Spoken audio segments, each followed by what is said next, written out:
Hello everyone, welcome to my channel. हाजिर हूँ एक और नया ड्रामा लेके। ड्रामा स्टार्ट करूँ इससे पहले मैं आप लोगों को बता दूँ, आप लोग बार बार पूछते हो ना ड्रामे का नाम क्या है, नाम क्या है। तो ऐसे जो वर्टिकल ड्रामे होते हैं इनका कोई नाम नहीं होता, हमें ऐसे ही रैंडमली यूट्यूब पे वीडियोस मिल जाता है, हम लोग वहीं से करते हैं। तो जो भी लिखा हुआ होता है ना उसको सब कुछ टाइटल भी चाइनीज़ में होता है, तो मैं आप लोगों को इसीलिए नहीं बता पाती नाम क्या है, क्योंकि ऐसे हर वीडियो में अलग अलग ही टाइटल होता है। प्लीज़ आप लोग समझ जाना। और ये कहानी स्टार्ट करूँ इससे पहले अगर आप लोग मेरे चैनल में नहीं हो तो चैनल को सब्सक्राइब जरूर कर लेना। ट्रस्ट मी गाइस, ये कहानी भी बहुत प्यारी होने वाली है। एपिसोड की स्टार्टिंग में दिखाया जाता है दो कपल, जिसमें ड्रामे का मेल लीड उसका नाम होता है शेंग और ड्रामे की फीमेल लीड इसका नाम भी साओबाई है। और वो दोनों एक दूसरे के साथ होते हैं, लेकिन वो वॉशरूम में थे और देखने से ऐसा नहीं लग रहा था कि यहाँ पर कोई रोमांस चल रहा है। तो बेसिकली बोला जाए तो जो शेंग होता है वो उसकी दिमागी हालत इतनी ठीक नहीं थी। वो भले ही ऐसे 25 साल का हो चुका था, लेकिन उसकी दिमागी हालत 5 साल के बच्चों की तरह था। और जो शाओबई थी उसकी वाइफ थी और उसको नहला रही होती है और वो उसे ऐसे बातें कर रही थी। और वो मन ही मन में बोल रही थी कि सारी दुनिया वाले मुझे पूछते हैं कि मैंने ऐसे बच्चों की तरह बर्ताव करने वाले एक बच्चे से शादी क्यों की, लेकिन मैं उनको सच बता नहीं सकती, ऐसा मन ही मन में बोल रही थी। और तभी कोई दरवाज़ा नॉक करता है और उसके बाद जब वो दरवाज़ा खोलती है तो उसकी मदर इन लॉ होती है। उसकी मदर इन लॉ उसे बाहर ले आती है और उसके बाद वो बोलती है कि मुझे पता है तुम बस 23 ईयर की हो और तुम्हारे बहुत सारे अरमान हैं, तुम्हारा क्या होगा तुम सोचो। भले ही ये इस फैमिली का हायर है, लेकिन वो एक बच्चा है, 25 साल का बच्चा, तुम कब तक उसे संभालोगी, कब तक उसकी वाइफ होने की ड्यूटी निभाओगी। अगर तुम चाहो तो तुम मेरे बेटे के साथ बच्चा पैदा करो, बाद में उसकी सारी प्रॉपर्टी मेरे बेटे के साथ मिल के छीन सकती हो, क्योंकि बच्चा हो गया तो सब कुछ मिलेगा, ऐसा वो बोल रही थी। बेसिकली जो मदर इन लॉ होती है वो हमारा जो शेंग था उसकी मॉम नहीं बल्कि उसकी स्टेप मॉम होती है। ये सुनने के बाद शाओबाई को बहुत गुस्सा आता है। वो बोलते हैं कि आप ऐसा कैसे बोल सकती हो, भले ही आप उनकी असली माँ ना हो लेकिन मॉम तो है ना, लेकिन आप ये बात नहीं समझेंगे, आप यहाँ से दफ़ा हो जाइए बोल के उन्हें भगा देती है। अगले सीन में ये दिखाया जाता है जो शेंग होता है शाओबाई को पीछे से हक करता है और उसके बाद वो उसे बोलते कि तुमने ये सब कहाँ से सीखा। तभी जो शेंग था वो बोलता है कि नहीं मैंने मूवीज़ में देखा है, लोग अपने वाइफ को हक कर सकते हैं ना ऐसे ही। और वो ये सुनने के बाद स्माइल करती है और उसके बाद फिर से शेंग पूछता है कि एक बात बताओ वाइफ। और उसके बाद वो बोलता है कि ये बच्चा पैदा करना क्या होता है। ये सुनने के बाद शाओबाई फिर से स्माइल करती है।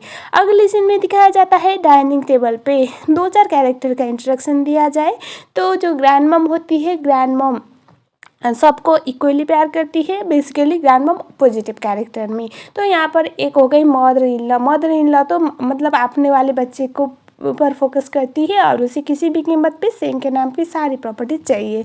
और जो दूसरा बंदा होता है उसका नाम है मिंग। मिंग मतलब मदर इन लॉ का बेटा और शेंग का स्टेप ब्रदर। वो एक नंबर का ठरकी, एक नंबर का गैम्बलिंग करने वाला बंदा और उसकी बुरी नज़र हमेशा से शाओबाई पे थी, क्योंकि हमारी शाओबाई बहुत खूबसूरत थी। तो इतने कैरेक्टर का इंट्रोडक्शन तो हो गया और हमें अगले सीन में दिखाया जाता है जो हमारी शाओबाई थी वो जो शेंग था उसे सही करके उसे ऐसे सुला देती है और उसके बाद वो भी वहीं पर सो जाती है। और तभी हमें ये दिखाया जाता है कि जो शेंग था उसकी तरफ देखता है और उसके बाद वो ऐसे बोल रहा था कि तुमने मुझसे शादी क्यों की जब तुम्हें पता था कि मेरी मेंटल कंडीशन ठीक नहीं है, ऐसा वो मन ही मन में बोल रहा था। बेसिकली वो जानना चाहता था कि इसके मन में क्या है।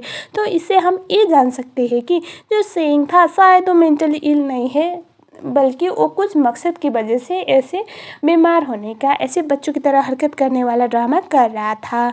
सो हम नेक्स्ट डे देखते हैं जो शाओबाई थी जब जा रही होती है बाहर किचन की तरफ, तो जो मिंग था उसे ऐसे वॉल की तरफ पुश करता है और उसके बाद वो उसे किस करने की ट्राई करता है। शाओबाई उसे तमाचा मारती है और उसके बाद वो उसे बोलता है कि मुझे अच्छी तरह से पता है मेरा भाई तुम्हें वो सारी खुशियाँ नहीं दे पाएगा, वो सारी प्लेजर नहीं दे पाएगा जो एक नॉर्मल मैन एक वुमन को दे सकता है। तो अगर तुम चाहो तो मेरे साथ नाइट स्पेंड कर लो, मेरे साथ में जो तुम्हारे पति की कमियाँ है ना मैं पूरी करने के लिए रेडी हूँ, और मेरे साथ बच्चा पैदा कर लो, बाद में हम उसका प्रॉपर्टी छीन लेंगे। तो बेसिकली माँ और बेटी का दोनों का एक ही मकसद था, किसी भी कीमत पे शेख से सब कुछ छीन लेना है। और ये सुनने के बाद साओबाई बहुत गुस्से में आती है और वो बोलती कि अगर यहाँ से नहीं गए ना तो मैं तुम्हारी हड्डियाँ तोड़ूंगी। मिंग तो बिल्कुल जाने का नाम नहीं ले रहा था, और वो ये भी बोला था कि कल ग्रैंड मॉम यहाँ पर नहीं रहेंगी, वो एक मंदिर पे जाने वाली है, तो उस टाइम पे तुम मेरे वॉशरूम में मेरे रूम में आ जाना, हम वहाँ पर नाइट स्पेंड कर लेंगे, थोड़े अच्छे क्वालिटी टाइम भी हो जाएगी, और तुम प्रेग्नेंट हो जाओगी तो उसके बाद उस बच्चे को शेंखा बोल देना। ये सुनने के बाद साओबाई को बहुत ज़्यादा गुस्सा आता है, और उसके बाद वो उसे वहाँ से भगा देती है, और उसे बहुत ज़्यादा बुरा भी लग रहा होता है। अगले सीन में दिखाया जाता है चाओ बाई की एक फ्रेंड होती है जाओ, जो एक नंबर की कमीने निकम्मी थी। वो बोलती है कि मैंने सुना है तुम्हारी शादी एक 5 साल की बच्ची से हुई है, भले ही वो 25 साल का हो, लेकिन ऐसे बंदे का पूरी लाइफ तुम कैसे ख्याल रख पाओगे, सो बैड ना। और वो उसका बहुत मजाक बनाने लगती है। तभी सेंग भी उसके साथ ही होता है, वो उन दोनों को देख रहा होता है। साओ भाई बोलते कि तुम मेरे हस्बैंड के बारे में कुछ भी बकवास करोगी ना तो मैं तुम्हें पुलिस बुला के पकड़वाऊंगी। वो बोलती कि कोई बात नहीं, मैंने ये भी सुना है कि तुम मीन के साथ होटल पे चली जाती हो, वो भी अंडरस्टैंडिंग चीज़ है ना। अब क्या कर सकते हैं, जो हर औरत को चाहिए होती है वो तो तुम्हें अपने हस्बैंड से मिलता नहीं होगा, तो किसी और के साथ मुँह काला करने जाती होगी, कोई बात नहीं। और उसके बाद वो उसे बोले थी कि अगर तुमने अपने मुंह को बंद नहीं किया ना तो मैं सच्ची में तुम्हारे मुंह तोड़ दूंगी। वो बोलते कि नहीं, तुम क्यों मैच फील कर रहे हो, तुम्हारा पति तो 5 साल का बच्चा है, उसे थोड़ी ये सारी बातें समझ में आएगी। और ये सुनने के बाद वो जो हमारा शेंग होता है उसके मुंह पर जो ड्रिंक पी रहा था वो ऐसे फेंकता है। उसे गुस्सा आता है, वो बोल रही थी कि तुम्हारी हिम्मत कैसे है। तभी शाओ भाई अपने आगे आती है और बोलते हैं कि अगर तुमने अपनी बकवास बंद नहीं की, यहाँ से नहीं गई ना तो अभी तो मैं पुलिस को कॉल कर ही रही हूँ। और उसके बाद वो वहाँ से चली जाती है। अगले सीन में दिखाया जाता है वो उसे बोलता है कि मुझे वॉशरूम जाना है, और उसके बाद वो वॉशरूम की तरफ चला जाता है। वॉशरूम जाने के बाद वो अपना फ़ोन निकालता है शेंग, और उसके बाद उसके फ़ोन में एक मैसेज आया हुआ था कि आपका जो एक्सीडेंट हुआ था वो प्री प्लान एक्सीडेंट था और आपकी जान लेने की कोशिश की गई है सर। और उसके बाद वो बोल रहा था, जो भी मैसेज कर रहा था कि आपको ध्यान रखना पड़ेगा आपका, और में हो सकता है आपकी वाइफ की जान भी खतरे में हो। और वो फ़ोन को ऐसे बंद करता है। वो बाहर निकल रहा होता है, एक टकलू सा आदमी, वो बहुत स्ट्रॉन्ग था और वो हमारे शेंग के साथ टकरा जाता है। और उसके बाद वो बोलता है कि तुम्हारी हिम्मत कैसे मेरी एरिया में आके मुझसे टकराओगे, हाउ डेयर यू, ऐसे पूरे टपोरी लैंग्वेज में बोल रहा था। वो जाने वाला था लेकिन वो बंदा तो बिल्कुल भी जाने नहीं देता। तभी जो शेंग था वो उसका हाथ पकड़ता है और बोलता है कि मेरी बीबी बाहर है, अगर वो सुनेगी तो बहुत बड़ी प्रॉब्लम होगी। और वो ऐसे जाने वाला था, फिर से वो उसे रोकता है और शेंग को गुस्सा आता है। वो उस जो बोतल पी के आ रहा था उसके सर पे मारता है। और तभी वहाँ पर साओबे आती है। साओबे देखने के बाद बोलते कि क्या हुआ यहाँ पर। तभी जो शेंग था वो बोलता है कि बीबी देखो ना, ये जो अंकल थे मेरे साथ ऐसे बात कर रहे थे और गिर गए, और देखो बोतल भी उनके सर पे लग गया। साओबे बोलते कि कोई बात नहीं, तुम्हारे कपड़े खराब हो गए, घर पे मैं साफ कर दूंगी, बोल के उसे घर पे लेके चली जाती है। घर में जाने के बाद दिखाया जाता है साओ बाई अभी शेंग के कपड़े चेंज करवा रही होती है। तभी यहाँ पर मिंग आता है। मिंग उसके लिए ढेर सारे गिफ्ट लेके आया हुआ था और वो बोल रहा था कि ये सब तुम रख लो। और उसके बाद वो अभी भी उसे अपनी बीबी यानी कि अपने बेड तक ले आने के लिए डेस्परेट था। साओ बाई को बहुत गुस्सा आता है। वो बोलती कि अगर तुम यहाँ से दफ़ा नहीं हुए ना मैं अभी के अभी ग्रैंड माँ को बुला लूँगी। ये सुनने के बाद वो भी बोलता है कि अगर तुम ग्रैंड माँ को बुलाओगी तो मैं भी बता दूंगा कि तुमने मुझे सेड्यूस किया था। और उसके बाद वो बोलता है कि ये बात ग्रैंड माँ तक जानी नहीं चाहिए। और उसके बाद वो वहाँ से चला जाता है।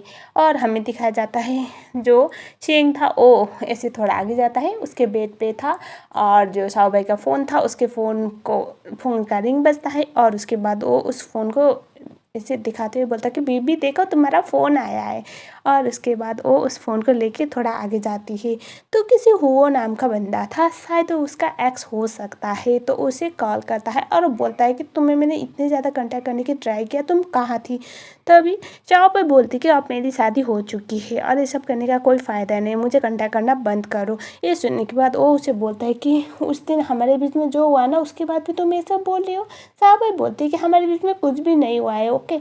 मैं उस टाइम तुम्हें ऐसे होटल पे छोड़ के निकल चुकी थी, लेकिन वो इस बात को मानने के लिए बिल्कुल रेडी नहीं था और उसे बोला था कि मैं तुम्हें वापस पा के रहूँगा। चाओ पर बोलती कि कुछ फ़र्क नहीं पड़ता, तुम जितनी भी ट्राई करो, लेकिन मेरी शादी हो चुकी है, मेरा एक पति है, उसकी एक फैमिली है। तभी वो बोल रहा था कि लेकिन वो एक 5 साल का बच्चा है और उसकी दिमागी हालत ठीक नहीं है, ऐसे बंदे के साथ तुम खुश रहोगी। वो बोलते कि it's none of your business, मैं खुश रहूँ या फिर मरूँ या कुछ भी करूँ, और वो फ़ोन को काट देती है। हमें दिखाया जाता है अगले वाले सीन में जो ग्रैंड मम होती है वो साहब भाई से बोल रही थी कि इतने टाइम हो गया शादी का, लेकिन तुम अभी भी हमें गुड न्यूज़ नहीं दे रहे हो। मुझे लगता है तुम्हें हॉस्पिटल जाके अपनी चेकअप करानी चाहिए और शेंग के लिए कुछ सप्लीमेंट्स ले आना चाहिए ताकि जल्दी से गुड न्यूज़ मिले। और उसके बाद साहब भाई को दिखाया जाता है वो हॉस्पिटल में चली जाती है अपना चेकअप करवाने के लिए। तभी एक नर्स आके बोलते हैं कि आप रिपोर्ट के लिए अंदर आइए। तभी वहाँ पर एक डॉक्टर होता है जो उसका एक्स था ऑब्वियसली, और उसको देखने के बाद वो बोलते हैं कि तुम यहाँ पर क्या कर रहे हो। साहब भाई वहाँ से जाने वाली होती है, वो बोलता है कि मुझे तुमसे बात करनी है, मुझे तुम वापस चाहिए, क्या मुझे एक चांस नहीं मिल सकता। साहब भाई बोलती कि मेरी शादी हो चुकी है और मैं किसी और को अब इमेजिन कर भी नहीं सकती। और ये सुनने के बाद वो बोल रहा था कि हम दोनों के बीच में जो हुआ उसके बाद भी वो तो कंटिन्यूसली बोले जा रहा था साहब भाई को कि हम दोनों के बीच में नाइट स्पेंड हो चुका है। साहब भाई बोलते कि बिल्कुल भी नहीं, मैं अपने पति के साथ खुश हूँ और मुझे कोई प्रॉब्लम नहीं अपनी मैरिड लाइफ से, और मुझे अपने खुद के पैरों में कुल्हाड़ी मारने की ज़रूरत भी नहीं है। ऐसा बोल के वो जाने वाली होती है। वो उसे ऐसे गले लगाता है, वो उसे बोल रही थी कि मुझे छोड़ो, अगर कोई देखेंगे ना तो गलत समझ लेंगे। तभी वहाँ पर शेंग आता है और शेंग बोलता है कि बीबी तुम यहाँ पर क्या कर रहे हो। और उसके बाद शाबे उसे धक्का दे के उसके पास आती है, बोलती है कि घर चलते हैं चलो। और उसके बाद वो लोग घर के लिए निकल जाते हैं। हमें दिखाया जाता है साहब भाई जब घर पे थी तो उसका कॉल आता है कि ग्रैंड माँ के मेडिकल भी पे करने हैं तो जल्दी से आ जाओ। साहब भाई चले जाते हैं हॉस्पिटल पे जहाँ पर उसकी ग्रैंड माँ बीमार होती है और वो बोल रही थी कि तुम इस बार सही को लेकर नहीं आई। वो झूठ बोल देती है, शायद उनको पता नहीं है कि उसने एक मतलब मेंटली में हालत ख़राब होने वाले बच्चे से मतलब लड़के से शादी की हुई है। और उसके बाद दिखाया जाता है जो साहब भाई की मॉम थी, मुझे लगता है उनकी हालत भी इतनी ज़्यादा अच्छी नहीं है। उनके पति जो होते हैं उनकी एक मिस्ट्रेस थी और वो चाहती थी कि वो जल्दी से जल्दी साहब भाई के पापा को डिवोर्स दे दे, लेकिन उसकी मॉम बिल्कुल भी रेडी नहीं थी। दोनों में लड़ाई होती है, साहब भाई आते हैं बीच में बचाने के लिए और उसके बाद वो उन्हें वहाँ से भगा देती है। और हमें दिखाया जाता है साहब भाई की मॉम बोलती है कि मुझे कुछ पैसे दे दो ताकि मैं तुम्हारे पापा के हिसाब से ड्रेसअप कर सकूँ, अपनी पर्सनैलिटी बदल सकूँ और वो मेरे पास वापस आ जाए बोल के वो उसे पैसे लेके वहाँ से निकल जाती है। साहब भाई सोचती है मन ही मन में कि क्या आपके लिए मैं मायने नहीं रखती, आप हमेशा जब भी मैं मिलने आती हूँ तो आप मुझे कोई एटीएम मशीन की तरह यूज़ करते हो, पैसे लेके चली जाती है, कभी आपने ये नहीं पूछा कि मैं कैसी हूँ। तभी उसके पापा आते और उसके बाद वो पापा साहब भाई को तमाचा मारते हैं। ये बोलते हैं कि तुम्हें पता है तुम्हारी स्टेप मॉम प्रेग्नेंट है, फिर भी उनको धक्का कैसे दिया, और वही गंदी गंदी गालियाँ देने लगते हैं और साबे को बहुत ज़्यादा बुरा लगता है। तभी वहाँ पर जो डॉक्टर था वो आता है और वो बोलता है कि अगर आप लोगों ने तमाशा यहाँ पर बंद नहीं किया तो मैं पुलिस को बुला लूँगा। और उसके बाद साहब भाई उसे थैंक यू बोलती है। साहब भाई को वो बोलता है कि जल्दी से आओ मैं मेडिसिन लगा दूँगा, और वो उसे अंदर ले चलता है। और तभी यही वाला फ़ोटो कोई सेंग को भेज देता है और सेंग मन ही मन में सोच रहा था कि ये बंदी भूल चुकी है क्या, इसका कोई पति है जो दूसरे लड़के के साथ अपने एक्स के साथ इस तरह से टाइम स्पेंड कर रही है, ऐसा वो सोच रहा था।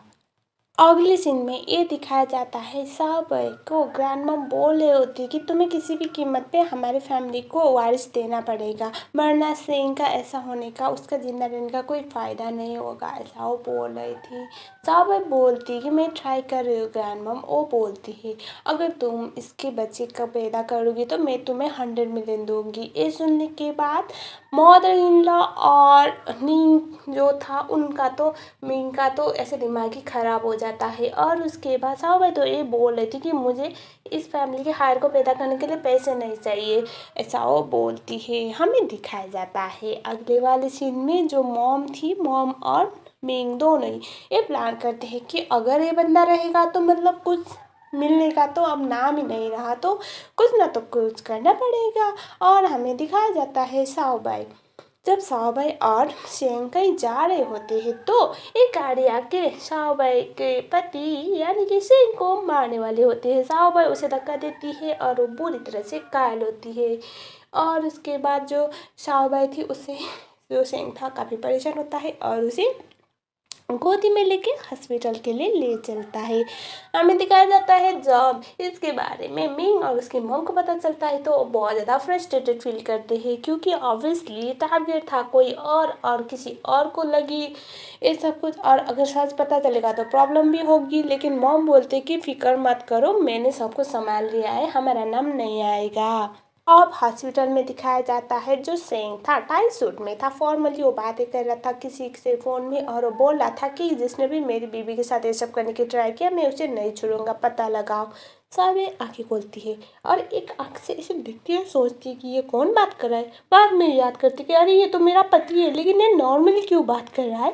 और उसके बाद उसे ऐसे देख रही थी। शाओबाई की तरफ शेंग देखता है और उसके बाद वो उसे पूछता है कि तुम ठीक हो। वो बोलती है कि तुम नॉर्मली बात कर रहे हो, तुम्हारे साउंड से लग रहा है कि तुम ठीक हो गए हो। वो बोलता है कि हाँ मेरी मेमोरी याद सब कुछ वापस आ चुकी है। कार एक्सीडेंट के बाद जो भी मेरे साथ हुआ उसके बाद इतने टाइम तक तुमने मेरे इतने ख्याल रखा। ये सुनने के बाद शाओबाई बोलती कि क्या तुम्हें सच्ची में याद आ गया सब कुछ। तभी शेंग बोलता है कि हाँ क्यों, तुम खुश नहीं हो क्या, तुम्हारा पति ठीक हो गया। ये सुनने के बाद शाओबाई बोलती कि हाँ खुश हूँ। और उसके बाद वो इतना एम्बैरेस फील करती है, क्योंकि अब बंदी ने तो उसके कपड़े धोने से लेकर उसे नहलाना, उसके बाल सुखाना और उसके सारे मतलब जो भी एक मदर करती है वो से लेकर उस पत्नी वाले सारे काम किए हुए थे। तो वो अपना मुंह छुपाती है और उसके बाद शेंग बोलता है कि एक बात बताओ, अब तो मैं ठीक हो गया तो क्या तुम अभी भी मेरी वाइफ बनने के लिए रेडी हो या फिर मुझे डिवोर्स दोगी। सब भी बोलते कि ये क्या बात कर रही हो, ऑब्वियसली मैं तुम्हारी वाइफ बनूंगी ना। भले ही मैंने तुम्हारे साथ शादी फैमिली की वजह से किया था, लेकिन मैं तुम्हें बहुत चाहती हूँ और मुझे फ़र्क नहीं पड़ता तुम कोई 5 साल वाले बच्चे वाले हरकत करो या फिर एक एडल्ट हो, मैं सिर्फ तुमसे प्यार करती हूँ, तुम्हें पसंद करती हूँ, ऐसा वो बोलती है। और शेंग बोलता है कि तब तो कोई प्रॉब्लम नहीं। तब यहाँ पर आ जाती है हमारी जो शेंग था उसकी एक्स गर्लफ्रेंड, जो यहाँ पर आके मगरमच्छ वाले आंसू बहा रही होती है। और शाओबाई मन ही मन में सोच रही थी कि जैसे शेंग का एक्सीडेंट हुआ इसके बाद तो ये तो हवा में गायब हो गई थी और अचानक से आ गई और वो ऐसे ड्रामा कर रही थी कि मेरा किडनैप हो गया था। लेकिन जो शेंग था वो इतना स्मार्ट था कि वो उसकी कोई भी बातों पे नहीं आता और वो बोलता है कि तुम्हारे वापस आने का कोई फ़ायदा नहीं, क्योंकि जब मैं गलत हालत में था, जब मैं ऐसे हालत में था मुझे किसी की ज़रूरत पड़ती थी तो तुम नहीं थी मेरे साथ और मेरी बीवी ने मेरा ख्याल रखा है, तो अभी मेरे पास कोई है जो मेरा ख्याल रख सकता है। ऐसा वो बोल के उसे वहाँ से भगा देती है। इवन ग्रैंड माँ आती है और ग्रैंड माँ का सबसे पहला सवाल था कि अब तो तुम ठीक हो गए ना, और उसके बाद वो बोलते कि अब तो तुम लोग नॉर्मली बच्चे पैदा कर सकते हो। डेस्परेट है ग्रैंड चाइल्ड के लिए।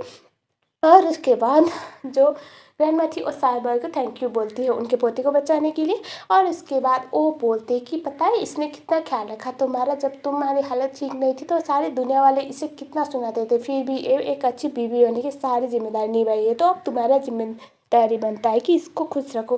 तभी शेंग बोलता है कि आप फिक्र मत करो ग्रैंडमा, मैं अपनी वाइफ का पूरा ध्यान रखूँगा। और उसके बाद वो बोलते कि अब नॉर्मल मुझे ना जल्द से जल्द खुशखबरी दो।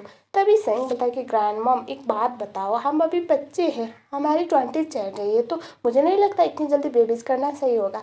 तभी ग्रैंड मॉम बोलते कि हमारे उस टाइम पे हमारे 4 बच्चे हुआ करते थे, अगर तुम 20 के टाइम पे बच्चे नहीं करोगे तो दूसरे बच्चे के लिए टाइम कैसे मिलेगा, चुपचाप बच्चे करना है, मुझे तो चाहिए खुशखबरी। अब बाकी तुम दोनों अपने ऊपर छोड़ो, तुम दोनों जवान हो और तुम दोनों ऐसा नहीं है कि नहीं कर पाओगे, अच्छी की वो खासी वाइफ है तुम्हारी मिली हुई, ऐसा हो बोल के वहाँ से निकल जाती है।